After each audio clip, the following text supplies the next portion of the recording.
നിങ്ങൾക്കെന്തെങ്കിലും ഭാരമേറിയ വിഷയമുണ്ടെങ്കിൽ, നിങ്ങൾക്കെന്തെങ്കിലും നിങ്ങളെക്കൊണ്ട് പരിഹരിക്കാൻ കഴിയാത്ത പ്രശ്നത്തിലായിപ്പോയി എന്ന് തോന്നുന്നെങ്കിൽ, ഒരു കാര്യം ഏറ്റവും പ്രത്യേകിച്ച് ശ്രദ്ധിക്കേണ്ടത്, വെപ്രാളം പിടിച്ച് 4 ദിക്കിലേക്കും പായരുത്. നിങ്ങൾ ചെയ്യേണ്ടത് ഒരിടത്തിരുന്ന് ദൈവത്തെ ധ്യാനിച്ച് പ്രാർത്ഥിച്ച് അതിന് ശരിക്കും മറുപടി എവിടെ നിന്ന് ലഭിക്കും എന്ന് മനസ്സിലാക്കിയിട്ട് സാവധാനം ചുവട് കളിക്കുക.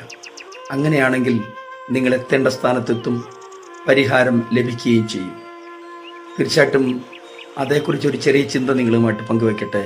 ഇന്നും നമ്മുടെ 2-ാം പുസ്തകം 4-ാം അധ്യായം 7-ാം വാക്യം വായിക്കട്ടെ.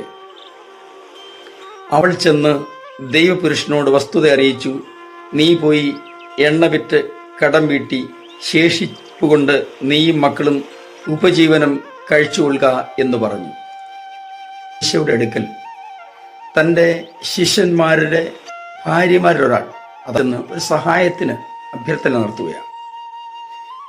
അവർ പറയുന്നത്, എൻ്റെ ഭർത്താവ് നിന്റെ ദാസനായിരുന്നു, അവൻ യഹോവ ഭക്തനായിരുന്നു, അവൻ മരിച്ചുപോയി, അത് നീ അറിയുന്നു. എന്നാൽ ഇപ്പോൾ ഒരു പ്രശ്നത്തിലാണ് ഞാൻ. എനിക്ക് വേറെ വരുമാനമൊന്നുമില്ല എന്ന് അങ്ങേക്കറിയാം. എൻ്റെ പ്രശ്നം ഇതാണ്, ഞാനിപ്പോൾ വലിയ കടഭാരത്തിലാണ്.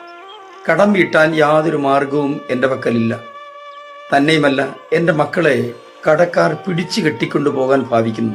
എന്തെങ്കിലും ഒരു പരിഹാരം ഉണ്ടാക്കി തരണം. ചില ആളുകളുടെ അടുക്കൽ നമ്മൾ പരിഹാരത്തിന് ചെന്നാലുള്ള കുഴപ്പം തോന്നറിയാവും. അവര് എന്തെങ്കിലും ഒരു പരിഹാരം നമുക്ക് പറഞ്ഞു തരുമെന്നുള്ളത് ശരി തന്നെയാണെന്ന് വെച്ചു.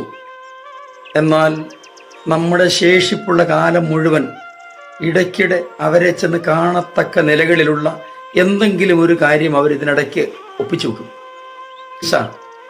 തൻ്റെ അടുക്കൽ സഹായത്തിന് വന്ന ആ സഹോദരിയോട് അല്ലെങ്കിൽ ആ വാത്സല്യ മാതാവിനോട് വളരെ അനുകമ്പയോടെ ഇടപെട്ടിട്ട് അവരുടെ പ്രശ്നങ്ങൾ ചോദിച്ചറിഞ്ഞ് പരിഹാരം പറഞ്ഞ് അവരെ വീട്ടിലേക്ക് വിടുകയാണ് ചെയ്യുന്നത്.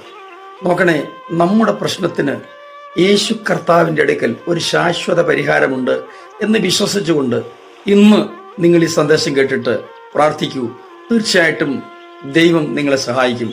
അടുത്ത ദിവസം സ്വർഗീയ പിതാവേ, എല്ലാ പ്രിയമക്കൾക്കാട്ടും സ്തോത്രം. ഞങ്ങളോട് കരുണ കാണിക്കണമേ. അങ്ങയുടെ പക്കൽ ഞങ്ങളുടെ പ്രശ്നത്തിന് പരിഹാരമുണ്ട് എന്ന് ഞങ്ങൾ അറിയുന്നു. വാസ്തവമായി നാം ശ്രവിക്കുന്ന ഏതെങ്കിലും മക്കൾ ആവലോടെ അവരുടെ വിഷയങ്ങൾ അങ്ങയുടെ മാതപീഠത്തിൽ വെച്ചിട്ടുണ്ടെങ്കിൽ വേഗത്തിൽ മറുപടി നൽകി അവരെ സഹായിക്കണമെന്ന് പ്രാർത്ഥിക്കുന്നു. യേശു ക്രിസ്തുവിൻ്റെ പുണ്യനാമത്തിൽ തന്നെ. ആമേൻ, ആമേൻ, ആമേൻ.